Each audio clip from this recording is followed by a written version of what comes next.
Hello. Hello. Hello, and welcome to the ZEITGUYS podcast. I'm Nick. I'm Greg. And these are the boys coming at you now with another conspiracy theory hitting at you hard. It's your boys. Jaboy. The Jabronis. Yep. We should have called our podcast the Jabronis. Man, missed opportunity. The Jabroni boys. Yeah. Jabroni boys coming at you from a loaf of rye. The pepperoni Jabronis. The pepperoni Jabroni boys. Would have been great. I'm not even Italian, man. I'm most like 60% Italian. So yeah, pepperoni Jabronis. I got the nose. Yeah, sure. Big old nose. Big old honking sniffer. Is that an Italian stereotype? Yeah, big noses? having big noses is really? an Italian thing, yeah. Oh, I don't know. So I'd appreciate it if you didn't bring it up. I'd appreciate it if you were just pointing out my flaws all the time. Mm-hmm. All right, Greg. Yep. I've got a theory for you. Well, I would hope so. That's why we're here. Mm-hmm. And it's a good one. It's been around for a while. Okay. But knowing you and how you are not into all of the super pop culture-y stuff, but I'm thinking given the time frame this was relevant that you might know about it, you might not. But we're going to see, okay? Okay, I'm ready. And it's not crazy, but it's fun. It's a fun one. That's what we're here for. Because like I said, it doesn't always have to be anything like crazy conspiracy. It doesn't even have to be a conspiracy theory. Because as the ZEITGUYS, it's just about the spirit of the time. So we can talk about things that are topical, but really we decided that we're going to be skeptical about things, you know? And this one I will add, I am leaning towards that I might believe this one. Really? Yes. We need a buzzer for like every time we like actually believe a theory that we talk about, we should just like ding or something like that. I'm not saying I do, but I'm saying I believe it more because it just seems very possible given other conspiracy theories. Okay. If that makes sense. Lay it on me. Okay, let me pull it up. Jabroni. So let me know if you've heard this. The Avril Lavigne conspiracy theory. I have not, but I'm so interested. You have not? No. This is going to be great. Awesome. Okay. I'm so interested. This was a big one about a couple years ago. Oh, wait. I have heard this. You have? I have, but it's been a long time, so I need you to refresh my memory because Avril Lavigne was a big part of all of our childhoods. Of course. If you were a early 2000s kid, Avril Lavigne was a big part of it, especially when things got complicated and we all dated that skater boy. We said, see you later, boy. Wasn't good enough for her. Okay. I appreciate the reference. It's good. You're welcome. Yep. So it was also very sad to hear when she did pass away. When this was is that? The theory. Okay. So the conspiracy theory of Avril Lavigne, I'm basically going to be referencing this article by Sarah McLaughlin. Sarah McLaughlin killed Avril Lavigne. You heard it here first, folks. She couldn't share the spotlight. Yeah, she just couldn't take it anymore. Random. Okay. With this pop punk teenager, you know, while Sarah McLaughlin's making beautiful music, art, this kid over here, you know, just stealing up all the paparazzi juice and I know, just killing the charts. Couldn't handle it. She's like, and that's what she said. She's like, you know, if you're gonna kill the charts, I'm gonna kill you. Who's Sarah? What? I'm kidding. Okay, I'm like, hold on. Okay, so Sarah Richlock.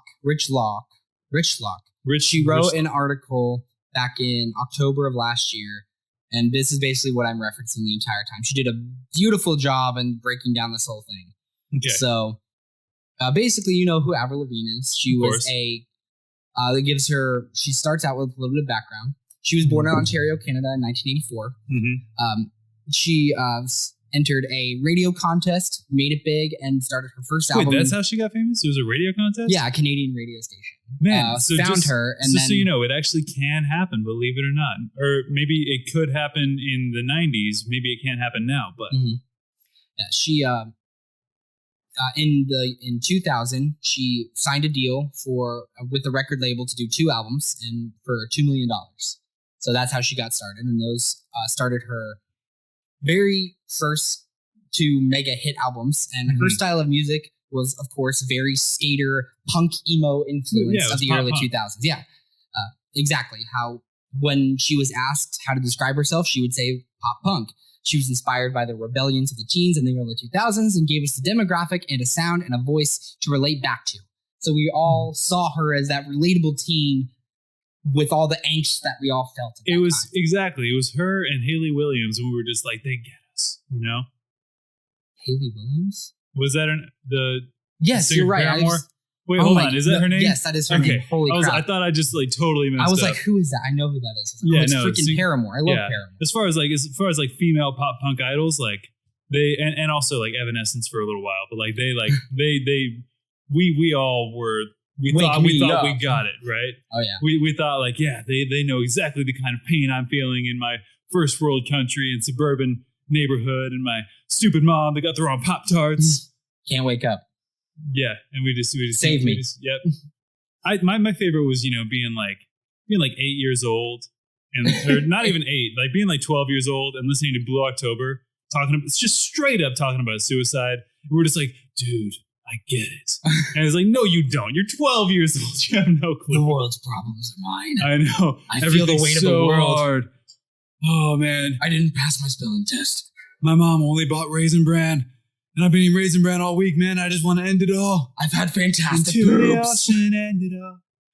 Yeah, I've had fantastic poops. All week. I just want the best poops of my life. They're so firm. And I'm so depressed because I'll never poop that well ever again. Sorry, back to Avril Lavigne. It's too relatable. Okay, so basically we all know who Avril Lavigne is. What really broke her into the stardom was in 2002 when she released her single "Complicated," which topped the charts. Oh, loved it. We all know that one. Also, the Weird Al parody, "Constipated." Oh, I love that. Good one. So she was everywhere for so long, and so that album and her. So she released that single first, and then she eventually released the album titled "Under My Skin." And that album really established Avril's credibility and dedication to her as an artist. Her hard work was visible on the level of emotion that she poured into the album. Her fame only continued to skyrocket as her songs were played on repeat on every radio station and CD players across the world. Yep. And from here is where the conspiracy starts, at the peak of her fame. Are they saying she died in 2002? No. Oh, okay. But we're saying like, at this point, like she's hit her like stride. Like she's got a name, she's all over the place. But at this point is when things start to go a little crazy. So, and here's where the theory starts. It started from a guy called on Twitter a couple years ago. The birthplace of conspiracy theories, of course. At Given Chase, is that how you say that right here? Given Chas. Given Shy Ass. You can't go look them up because the Twitter account has since been deactivated. But I'm thinking the government got involved. They were all like, "Oh, we can't have this." Well, Twitter deleted their account and censored the tweets because they were considered suspicious and doing like misleading content. So they shut them down. So that leads into one. That made people believe this conspiracy more because they were kind of censored. Or this could be like a Brittany Murphy, Department of Homeland Security kind of thing. Oh yeah. Do you know that theory? It sounds familiar. I think I know what it is. Another episode, we'll talk about Brittany Murphy. Okay. I'll probably do a mix, like a 90s episode where I'll talk about Kurt Cobain and Brittany Murphy. Only 90s kids. Only 90s kids will get this. No, but actually, the Brittany Murphy one's actually a really interesting theory. But go ahead. Okay. So that person on Twitter developed the original theory. So it goes from there. Avril was 18 when she released her first album, which is a big deal for someone at 18 to do. That's a lot of fame thrown at you real quick. I didn't do crap when I was 18, man. Oh, I didn't do a thing. I had like just moved out. I was working in a restaurant. I was in community college, man. Like I wasn't doing anything interesting. I was like, I just need to get by. Like, yeah, exactly. But this girl had the world and the public eye thrown at her from every angle. Everyone was all about this girl. And the thing is, after that, she was really unprepared for this much fame and attention. And given her like angsty pop punk, like I don't want to do this culture, she didn't want to be in the public eye. And it was way too overwhelming for her. She's like, I don't want to do this. Wait, is this Hannah Montana? Are you building this whole thing up just for freaking a Hannah Montana joke? Kinda. This is going to be, okay, go ahead. It's weird. So, she was unprepared for the spotlight and had zero desire to be in it. And the constant attention from crazy fans impacted her and overwhelmed her very quickly. Due to her feelings and of the bombardment and hating being in the limelight, Avril came to a decision to search for a woman to stand in for her during press moments, red carpets, and other public appearances aside from live stage performances.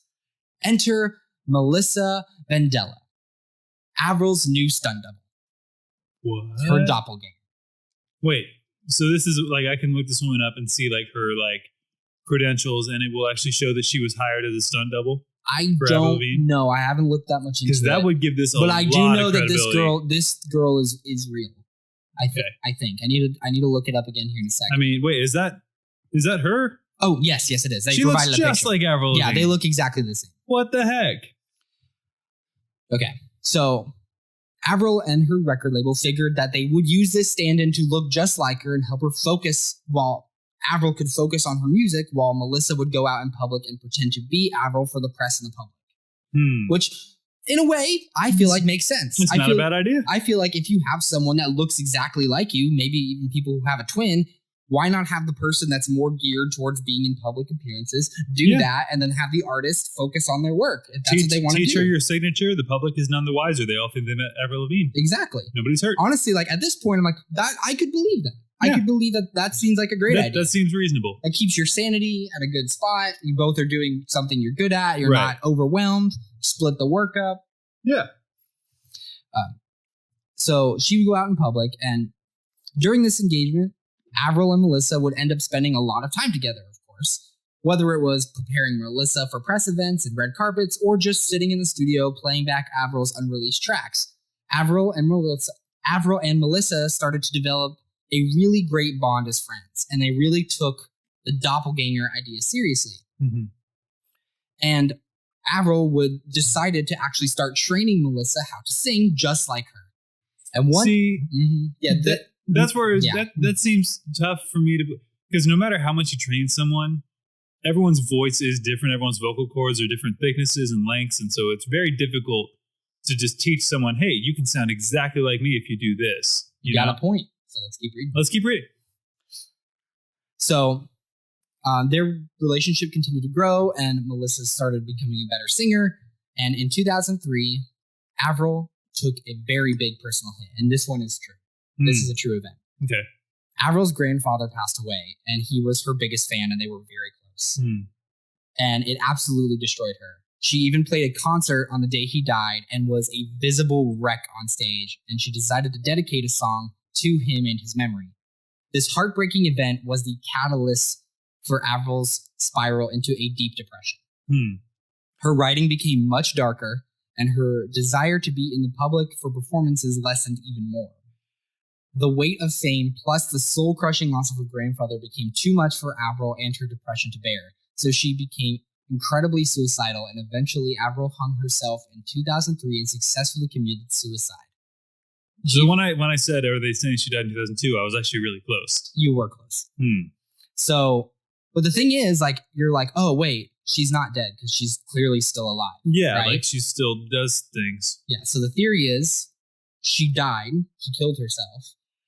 But after the record label discovered Avril's suicide, they were at a moral crossroads. Avril had just finished her third album before she passed away, and was at the height of her career, and the label wanted to bring Avril's masterpiece to the public, but did not exactly have Avril around to perform and promote her work now that she was gone. However, the label was still paying Melissa to be Avril's doppelganger. And, conveniently enough, she had just learned how to sing just like Avril. I see. Seeing the numbers from her pilot release and knowing the potential of her next album could bring in a lot of revenue, Avril's record label decided to transition Melissa's role from stand-in Avril to full-time Avril. So Melissa became Avril Lavigne. Only in public, though, right? Like, she didn't have to, like, assume her, debt or her, driver's license, social security number, all I that. guess so. I mean, the label released Avril's third album, called The Best Damn Thing, in 2007, and began to train Melissa in order to convince the public that she was the original Avril, to combat some of the differences that Melissa was not able to fully change or get down to pat. The record label decided that they would rebrand Avril's look with the release of this third album. Her new style reflected much more of the emo and scene culture that was rising in popularity in 2007. Avril's first career #1 hit was her song Girlfriend. I remember that one. And many fans who resonated with Avril's original look and sound found that the song and many others in the album now showcase the vocals that Avril wouldn't have done before. This was some of the differences that Melissa tried to desperately hide came to light. So, rather than being like a skater, she was rebranded to more of a scene girl, which was big in 2007. Yeah. And the thing that kind of makes it a little non-believable is because wouldn't any artist do that to stay relevant? Oh, a lot of them did. Yeah, they would change with the times. Like a lot of bands, like if their music isn't popular, they'll try to tweak it to be popular. Yeah, they'll adjust to whatever the fan base is, whoever the biggest fan base is. Yeah, and being seen, like a scene kid or an emo kid was very big in 2007. Believe me, I was one of them. Well, and that's also because millennials being the largest generation up till now, and actually still, I think, that's kind of where the fan base went to, So like if the majority of millennials went from being skaters to scene to, whatever they went to now, then that's what the artist would do too. Exactly. So aside from the change in vocals, because they're saying that the song Girlfriend, like, hey, and let me also, like they're saying like that one is a lot more vocal heavy than the other songs used to be. And then let me also just point out, with the skater thing, that changing with the times and all that, Tony Hawk's popularity also dropped down quite a bit. Right. As you get to the late 2000s compared to early 2000s and late 90s, Matt Hoffman, similarly for BMX. So I really do think that it was just a change in the times. And I mean, and her vocal change honestly could just be that she's getting older, and two, she's getting a lot more training. So she's able to expand her vocal performance, which all this makes sense and can be written off. Like that doesn't really have a lot of evidence, but it gets crazier. So aside from the changing in vocals, fans began to pick up on some additional clues that Avril was not quite herself. People began to analyze her behavior during interviews and even pay attention to her face structure and body. During interviews, Melissa was too preppy for Avril's usual I don't care attitude. When they asked about this theory in particular, Avril, in quotes, became incredibly standoffish and bombed her performance afterwards. Well, that's interesting. People also looked at her body and noticed details were not trademark Avril. Avril had a lot of very distinct birthmarks that had mysteriously disappeared. A new tattoo that happened to be the same as Melissa's, and even the shape of her eyes have changed. So they have a side-by-side comparison picture right here. So the left is Melissa and the right is Avril. So you can see that on Avril, there's on her right or her left arm, there's 4 like mole or birthmark looking things, but then on Melissa's picture there's those same birthmarks and then like a bunch more, like a lot more tiny ones. I don't see that as very convincing. See, here's the thing though, like it says in the caption, left is Melissa as Avril and right is original Avril. They both could be Avril though, so we can't say that like, oh no, this one's Melissa. Like I can see that like in the one that says original Avril, one, their eyes are different colors. But again, it's the lighting too. Yeah, it could be the lighting, but I can see that her eyes look in this picture, in the Melissa as Avril picture. She has like narrower eyes, but again, she's outside in this one. In this one, she's like a photo shoot. So that one is not a very convincing picture. And then there's another picture below that kind of shows like her facial structure.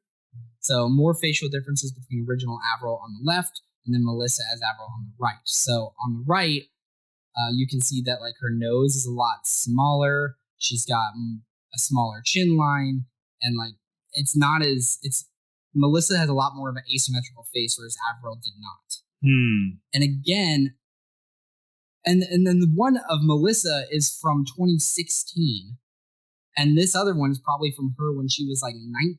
So true. That's a lot of time. Your face is going to look different. I mean, certain parts of your face will keep growing over time, and also just depending on if you gain weight, you lose weight. If you're famous and rich enough, you could get some kind of cosmetic surgery. Exactly. Like maybe her nose is different because of that. Mm-hmm. So to this day, some fans are truly convinced that this conspiracy makes too much sense and provides too much unarguable evidence that it must be true. Even more recently, Avril's Twitter released an image of her handwriting for one of her new songs, which looks nothing like her old songwriting pages.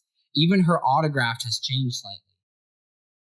The public has accepted this theory as true and continues to search for additional clues to confirm their beliefs. So then it shows 2 of her signed albums, and one is from her album Let It Go, and it's very like a hard signature, and this other one it's like heartsy and light and cutesy, and it's very different.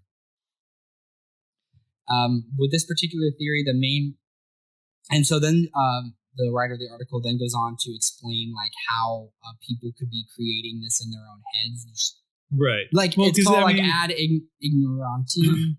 Ad ignorantium or something. It's a type of like sensation where people are just they're making these claims to theories because they see this stuff presented to them and they're making connections that aren't there.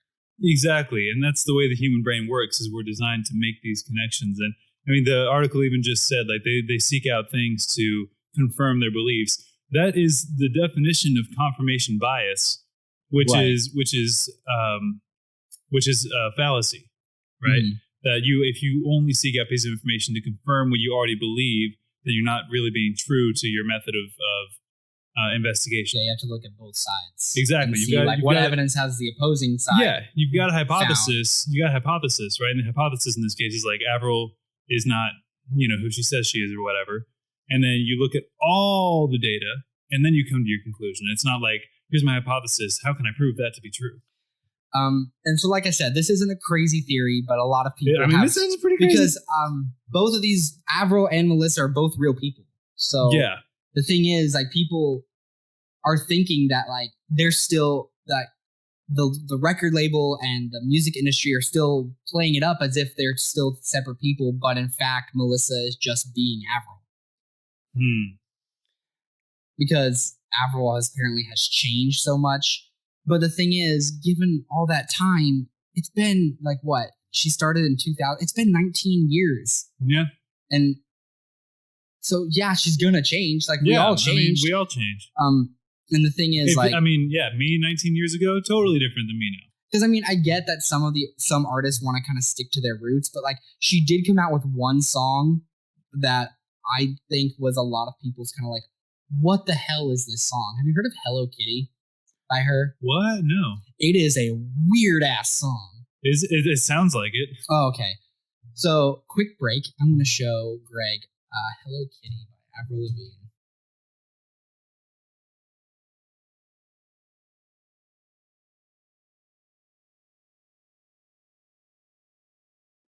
It's like a train wreck, you just can't, you can't look away, but it's so bad. Because Mino Psycho Arigato Kawaii. Like a fat kid on a pack of Smarties. It's a major rager, OMFJ. What does that even? It's so weird. It's so weird. I was expecting like an Alanis Morissette type transformation, where it's like all of a sudden the songs are like way darker. Well, she already had the way dark. Those weren't really that dark, though. Well, hers were just like angry, kind of. Well, she did have an album I actually really liked. I can't remember. I think it's called Black Star. Okay. She had a song called Black Star. I think it's one of that album or something. It's really good. It's a lot more somber and a lot more like darker. And then this shit comes what out, is and that, dude? It's so weird. It's so 1.7 million likes. Yeah, and or like thumbs up. Sorry, it's YouTube. At 175 million views, which this video has more views than her official Skater Boy music video. Wow, what the heck? Why? Because it's weird. But what? When did they post the Skater Boy video? Because that was before 2005, before YouTube existed. But even so, I want to know how long it's been on YouTube. Because I mean, just 2010. So 4 years prior to. Yeah, so it has 4 more years, and it doesn't have as many. Well, maybe because there's people like you just showing me this weird new Avril Lavigne song. It's not that new, 2014, but still, it's still. And a lot of people, I think, got kind of because she had during that time she had a lot of other weird songs like that. So everyone's like, okay, come on, this is Melissa. She's way more poppy than Avril was. So, but the thing is, I can believe this theory because I think there's other theories like this out there for celebrities, like Illuminati stuff. Paul McCartney is the most famous one. Yeah, the fact like he died, and there's like signs in like the albums, and you play a song backwards. It says Paul is dead. All that stuff. And everybody knows that theory. What was that? Like it was called like the Number 9 song or something.